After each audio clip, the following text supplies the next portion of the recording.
बिस्मिल्लाहिर्रहमानिर्रहीम।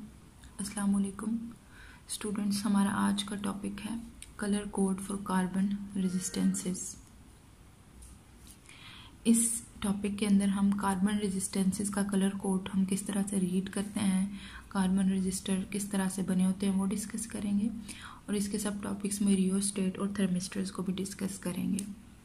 तो first of all students, हम लेबॉर्ट्रीज के अंदर जो रजिस्टर इस्तेमाल करते हैं वो कार्बन रजिस्टर्स होते हैं और वो किस तरह से बनते हैं।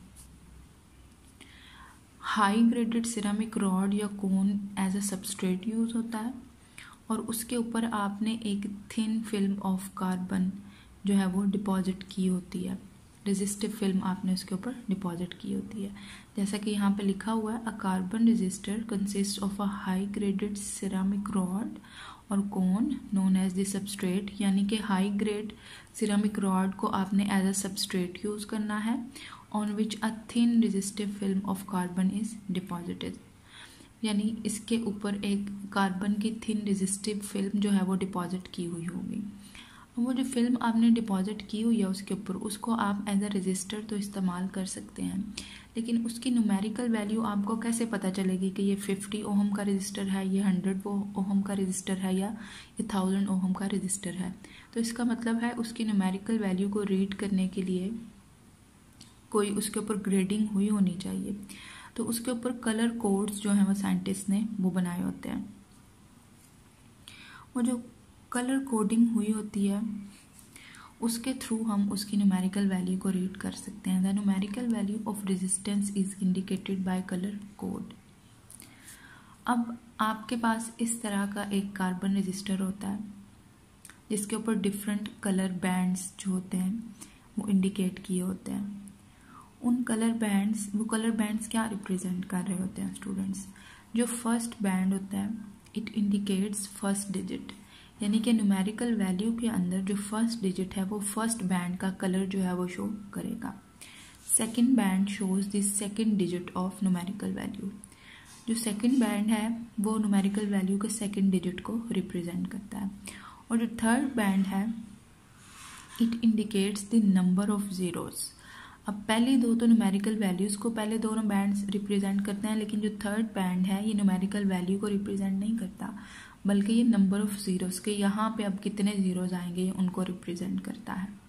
अब उन तीन बैंड्स के साथ फोर्थ बैंड हो भी सकता है और नहीं भी हो सकता। जो फोर्थ बैंड है अगर ये प्रेजेंट है तो ये क्या आपको बताता है? It gives the resistance tolerance. अब मैं आपको बताती हूँ कि टॉलरेंस क्या होती है। अगर students fourth band gold colour में होगा तो ये ±5% रेजिस्टेंस को शो करेगा, और अगर फोर्थ बैंड सिल्वर कलर का होगा तो ये ±10% रेजिस्टेंस टॉलरेंस को शो करेगा।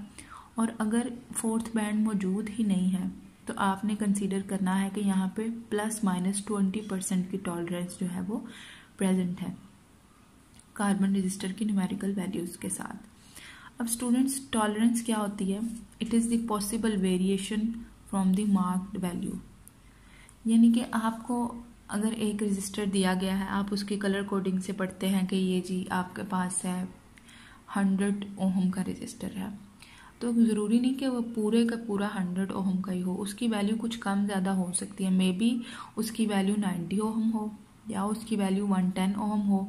तो ये जो 10 का इंक्रीज या डिक्रीज आ रहा है ये क्या है? ये उसकी मार्क्ड वैल्यू से वेरिएशन है, तो इसको हम बोलते हैं टॉलरेंस। अब स्टूडेंट्स, कलर्स कौन सा कलर कौन सा नंबर रिप्रेजेंट करेगा, ये हमारे पास एक कॉलम है।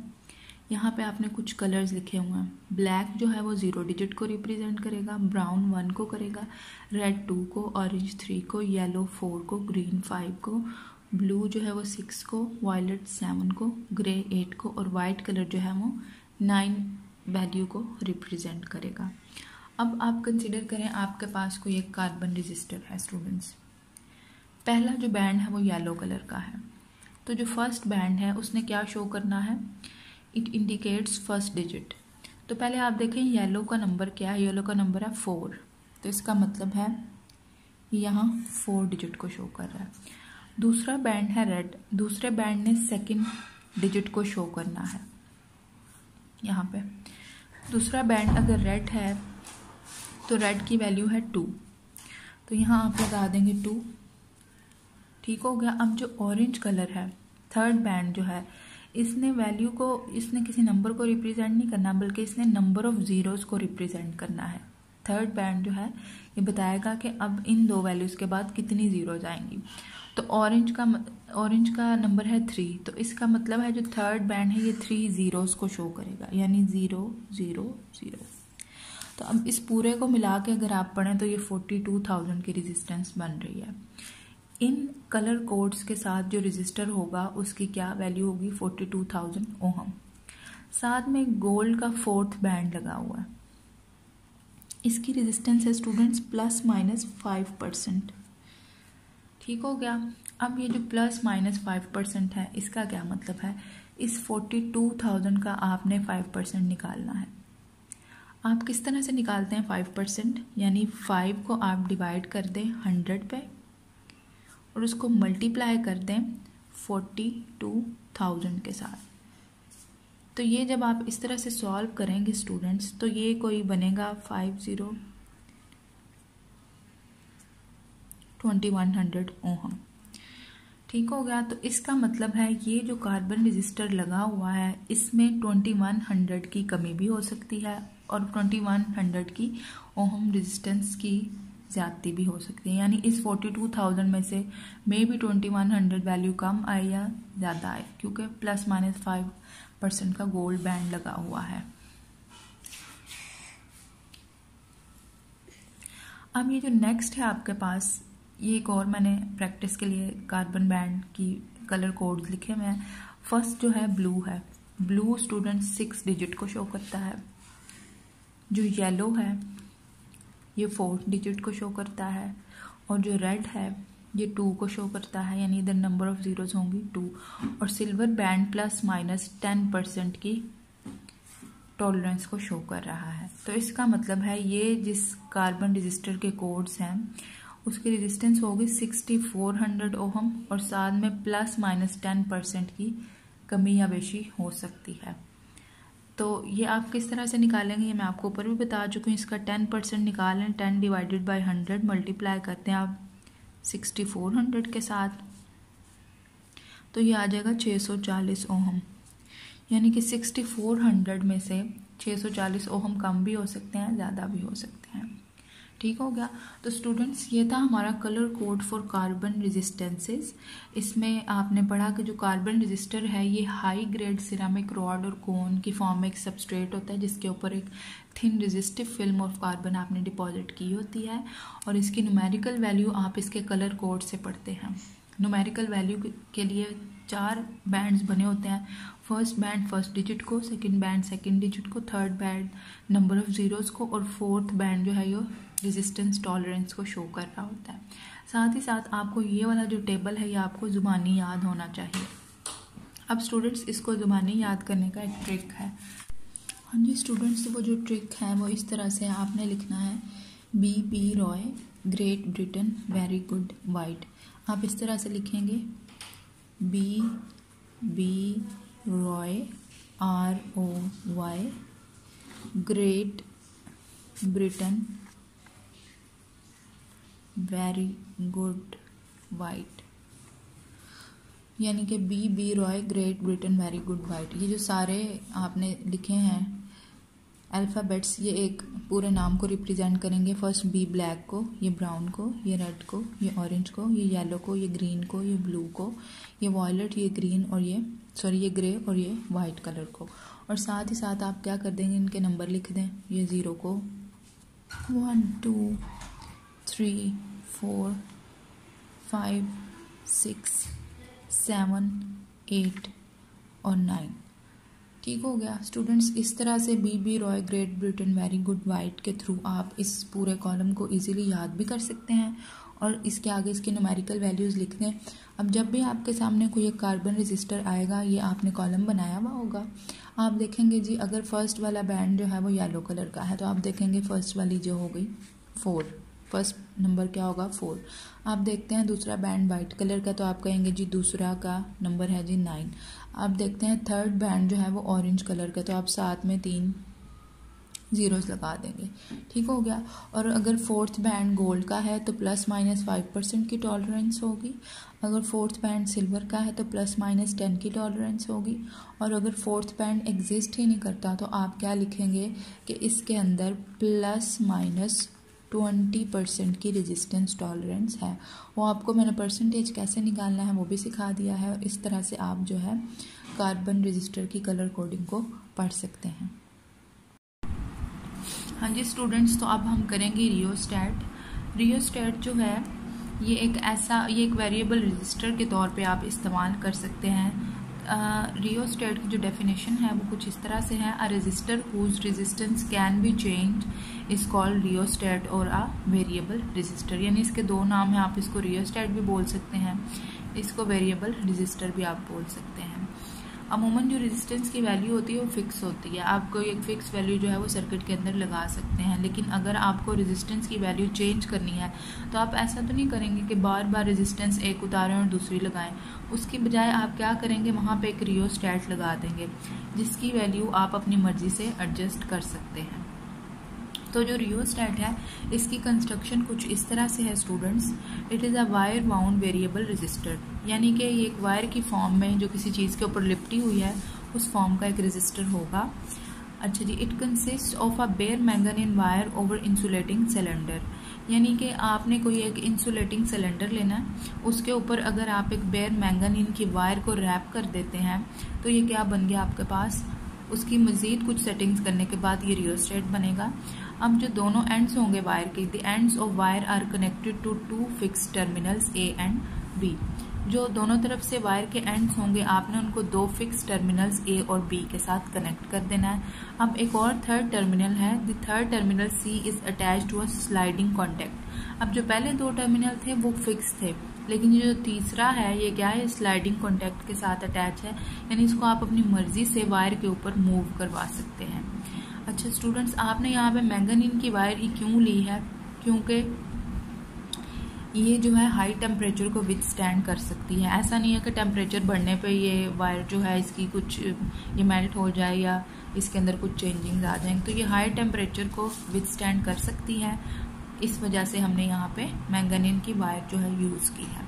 अब स्टूडेंट्स, जो कंस्ट्रक्शन मैंने आपको बताई है उसके अकॉर्डिंग रियोस्टैट कुछ इस तरह का होगा। ये कोई एक सिलेंडर था जिसके ऊपर आपने मैंगनीन की वायर, ये जो है इस तरह से ये मैंगनीन वायर के टर्न से आपने रैप की हुई है। अब जो इधर से निकल रहा था इसका सिरा वायर का, उसको कॉन्टैक्ट ए के साथ आपने मिला दिया, और जो इधर से इसका सिरा निकल रहा था उसको कॉन्टैक्ट बी के साथ मिला दिया। तो ये 2 फिक्स टर्मिनल्स बन गए, ए और बी। अब ये जो थर्ड टर्मिनल है सी, इसको आप मूव करवा सकते हैं ऊपर वायर के। तो ये इस वक्त यहाँ पे यानी कि मिड में मौजूद है, इसको आप मूव करवा के यहाँ भी ले जा सकते हैं, यहाँ भी, यहाँ जहाँ आप चाहें इसको ले जा सकते हैं। तो ये रियोस्टैट है आपके पास। अब जो रियल में रियोस्टैट होता है वो कुछ इस तरह से होता है, 2 टर्मिनल्स हैं ए और बी, और ऊपर स्लाइडिंग कॉन्टैक्ट भी है सी। ओके स्टूडेंट्स, आपको ये पता चल गया कि जो रियोस्टैट है वो as a variable resistor use होता है, लेकिन इसका एक और भी यूज है। तो इसका मतलब इसके 2 यूजेस हैं आपके पास। One is as a variable resistor, और सेकंड ये है ये एज अ पोटेंशियल डिवाइडर भी इस्तेमाल कर सकते हैं आप। तो इसको किस तरह से आप एज अ वेरिएबल रजिस्टर इस्तेमाल करेंगे, किस तरह से आपको इसको एज अ पोटेंशियल डिवाइडर इस्तेमाल करेंगे, वो अब हम देखेंगे। तो स्टूडेंट्स, जब आपने इसको एज अ वेरिएबल रजिस्टर देखना है तो क्या होगा, ये एक रियोस्टैट बना हुआ है, ये इसकी रेजिस्टेंस वायर है, ये दोनों फिक्स टर्मिनल्स हैं ए एंड बी, ये इसका थर्ड टर्मिनल सी है। स्टूडेंट्स, आपने पिछले टॉपिक में देखा कि रेजिस्टेंस जो थी वो लेंथ के डायरेक्टली प्रोपोर्शनल थी, यानी कि जितनी ज़्यादा किसी भी मटेरियल की लेंथ होगी उतनी ज़्यादा उसकी रेजिस्टेंस होगी। बिल्कुल इसी तरह से ये जो एक वायर इसके ऊपर आपने रैप की हुई है, इसकी कोई एक सर्टेन लेंथ है। अगर आप कॉन्टैक्ट सी को मूव करते करते करते यहाँ ले आते हैं तो यहाँ आप इधर कॉन्टैक्ट ए और सी के बीच में अगर आप इस कॉन्टैक्ट ए और सी को यहाँ ला के किसी एक बैटरी के साथ ज्वाइन करते हैं, ठीक हो गया स्टूडेंट्स, और आपने सी को यहाँ पे रखा हुआ है, तो इसका मतलब कि ए और सी के बीच में जो ये वाली वायर है, सिर्फ ये वाली वायर कंसीडर होगी इस वक्त। लेंथ कम कर दिया आपने, ठीक हो गया। यहाँ पे रेजिस्टेंस की कोई और वैल्यू होगी, यानी कि आपका एक कॉन्टैक्ट जो है ए बैटरी के साथ कनेक्टेड है, यहाँ से आप यूं जा रहे हैं,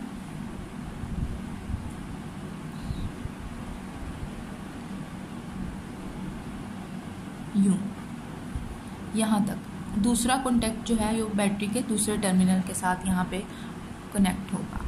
तो इतनी रेजिस्टेंस कंसीडर होगी, यानी इतनी वायर की इतनी लेंथ की जस्ट रेजिस्टेंस कंसीडर होगी। अब आप क्या करें, इस कॉन्टैक्ट को मूव करते करते यहाँ ले आए, यहाँ पे, तो क्या होगा स्टूडेंट्स, ये जो रेजिस्टेंस इतनी है ये बढ़ के आपके पास इतनी हो जाएगी। इसका मतलब है रेजिस्टेंस बढ़ गई आप वाले केस में। तो इस स्लाइडिंग कॉन्टैक्ट को आगे पीछे मूव करके आप क्या कर सकते हैं, रेजिस्टेंस की वैल्यू चेंज कर सकते हैं सर्किट के अंदर। तो the resistance depends upon the position of contact C, ठीक हो गया। अब ये रियोस्टेट था, ये इसकी स्कीमेटिक डायग्राम है कि इस तरह से कोई एक रेजिस्टेंस है, ये जो वायर है इसको हम रेजिस्टेंस ही कंसीडर करेंगे। ए और बी टर्मिनल्स के बीच में ये लगी हुई है और इसके ऊपर एक थर्ड टर्मिनल जो है वो स्लाइडिंग टर्मिनल सी लगा हुआ है, ठीक हो गया। ये तो था रियोस्टेट एज वेरिएबल रेजिस्टर। अब जो नेक्स्ट इसका यूज़ है, रियोस्टेट को आप एज पोटेंशियल डिवाइडर भी यूज़ कर सकते हैं स्टूडेंट्स। तो इसको एज पोटेंशियल डिवाइडर यूज़ करने के लिए आप बिल्कुल यही वाली डायग्राम को पिक करें, इसको हम इस तरह बना लेंगे। ये कोई साइड टर्मिनल, ये टर्मिनल ए है, ये टर्मिनल बी है, इसके बीच में रेजिस्टेंस लगी हुई है, ये इसके ऊपर स्लाइडिंग कॉन्टैक्ट है। आपने क्या किया स्टूडेंट्स, ए टर्मिनल को और ये बी सी का जो है जंक्शन, इसको आपने यहाँ पे बैटरी के दोनों ए और इन टर्मिनल्स को बैटरी के पॉजिटिव और नेगेटिव टर्मिनल के साथ आपने कनेक्ट कर दिया। अब क्या होगा स्टूडेंट्स, आपको पता है by Ohm's law current is equal to V by R के इक्वल होता है, ठीक हो गया। यहाँ जरा डायग्राम में देखें, ए और बी के बीच में टोटल रेजिस्टेंस है आर, और यहाँ सी और बी के बीच में जो रेजिस्टेंस है वो क्या है, स्मॉल आर, उसकी वैल्यू क्या है, स्मॉल आर, ठीक हो गया। अब जब आप इस कॉन्टैक्ट को मूव करते करते इधर ले जाएंगे तो रेजिस्टेंस की वैल्यू ज़्यादा हो जाएगी, क्योंकि अब इस C और B के बीच में रेजिस्टेंस बढ़ जाएगी। अगर आप इसको मूव करते करते इधर ले आएँ तो रेजिस्टेंस की वैल्यू क्या हो जाएगी, कम हो जाएगी। अब आपने क्या करना है, इस टर्मिनल को आपने यहाँ पे रखा हुआ, ठीक है, C और B के बीच में जो रेजिस्टेंस है R है। तो the potential difference between the portion B C of the wire A B is given by, अब ये जो B और C के बीच में जो पोटेंशियल डिफरेंस है ये आपकी बैटरी को जा रहा है, सॉरी ये आपका जो सर्किट है उसके अंदर जो है एग्जिस्ट कर रहा है, ठीक हो गया स्टूडेंट्स। C और B के बीच में जो पोटेंशियल डिफरेंस होगा उसको आप लिखेंगे VBC इज इक्वल टू, ये किसके इक्वल होगा, current into resistance. V is equal to I R ही होता है ना, यहाँ पे जो R है आप ये स्मॉल r वैल्यू यूज करेंगे क्योंकि C और B के बीच में रेजिस्टेंस की वैल्यू है R। अब ये जो करंट है इसकी कौन सी वैल्यू आप यूज करेंगे, इसकी ये वाली वैल्यू यूज करेंगे V बाय R। तो करंट की वैल्यू यूज कर ली V बाय R, और ये वाला R इधर से ऐसे ही आ गया आपके पास स्टूडेंट्स। अच्छा जी, अब इस इक्वेशन को एडजस्ट करके लिखा तो आप लिख सकते हैं कि ये वाला R इधर आ गया, R over R into V, यानी कि VBC की जो वैल्यू है वो है R over capital R into V। ये जो VBC है इन दो टर्मिनल के बीच में जो पोटेंशियल इस वक्त एग्जिस्ट कर रहा है ये वो है। ये R जो रेजिस्टेंस है, ये यहाँ पे जो मौजूद रेजिस्टेंस है इन दोनों टर्मिनल्स के बीच में, ये वो वैल्यू है। ये कैपिटल R ये टोटल रेजिस्टेंस की वैल्यू है, और ये जो V है ये जो आपने बैटरी के थ्रू पोटेंशियल यहाँ से यहाँ तक सप्लाई किया हुआ है ये वो पोटेंशियल है। तो इसका मतलब है इस स्लाइडिंग कॉन्टैक्ट को आगे पीछे मूव करने से आप क्या कर सकते हैं, रेजिस्टेंस को चेंज कर सकते हैं। उस रेजिस्टेंस को चेंज करने की वजह से इन दोनों के बीच में पोटेंशियल की वैल्यू भी चेंज हो सकती है, यानी कि जितनी ज़्यादा रेजिस्टेंस होगी पोटेंशियल उतना ही कम होगा, और रेजिस्टेंस जितनी कम होगी पोटेंशियल उतना ही ज़्यादा होगा इन दो टर्मिनल्स के बीच में। अब स्टूडेंट्स, अगर आपके पास कोई एक 100 वोल्ट का सोर्स है पीछे से, ठीक है, आपको 50 वोल्ट चाहिए, तो आपने उसको किस तरह डिवाइड करना है, आप क्या करेंगे, यहाँ इस स्लाइडिंग कॉन्टैक्ट को बिल्कुल दरमियान में ले जाएं, यानी अब ये जो R है बिल्कुल दरमियान में चला गया तो टोटल रेजिस्टेंस का हाफ हो जाएगा, यानी यहाँ पे जो R होगा आपके पास वो टोटल रेजिस्टेंस का हाफ हो जाएगा। ठीक हो गया। तो B और C टर्मिनल्स के बीच में जब आप पोटेंशियल निकालेंगे VBC, वो किसके इक्वल होगा, इस R की जगह ये वैल्यू पुट कर दें, R/2 over capital R into V। ये R इस R के साथ हो जाएगा कैंसिल और ये 2 आ गया नीचे, तो यहाँ से V/2, यानी कि अगर V मैंने 100 वोल्ट प्रोवाइड किया हुआ था तो यहाँ पे रह जाएगा 50 वोल्ट। तो स्टूडेंट्स इस तरह से आपने क्या किया, पोटेंशियल को डिवाइड कर लिया है सर्किट के अंदर। तो इस तरह जो रियोस्टेट है ये एज अ वेरिएबल रेजिस्टर भी यूज़ हो सकता है और एज अ पोटेंशियल डिवाइडर भी यूज़ हो सकता है।